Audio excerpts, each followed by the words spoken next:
When it departed from Abu Dhabi on March 9, 2015, many engineers were skeptical that a frail-looking electric-powered plane would be able to cross the oceans. But its Swiss pilots André Borschberg and Bertrand Piccard were determined to show that solar energy is mature enough to be used not only for flying, but for switching the world from fossil-based fuels to renewable energy sources. To fly with a solar airplane needs an airplane which is extremely energy efficient. And we have technologies which you could use in your home, that people could use on ground transportation, and that's what we want to show around the world. It took 12 years of building and testing before Solar Impulse 2 was ready for its 43,000-kilometer long journey.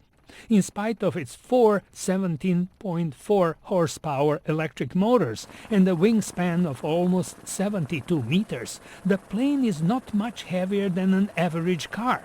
260 square meters of solar cells charged the batteries which provided power for flying during the night.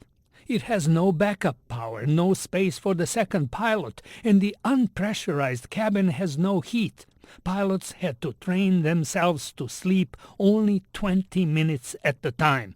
Solar Impulse 2 made 15 stops, waiting for the weather to improve or for repairs, such as the 9-month-long delay in Hawaii for replacement of batteries damaged by overheating after a 5-day-long flight over the Pacific.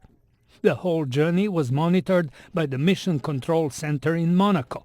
Altogether, Solar Impulse 2 spent 23 days in the air with an average speed of 75 kilometers per hour, soaring to about 8,800 meters during the day while charging the batteries, and slowly gliding down to 1,500 meters during the night to save power.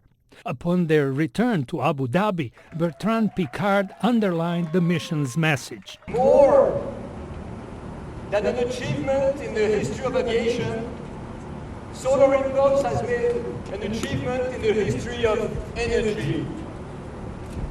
We have traveled 40,000 kilometers without fuel. Now it's your turn to take it further.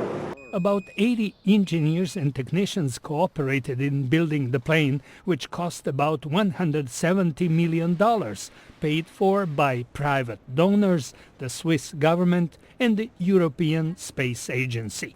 George Putic, VOA News, Washington.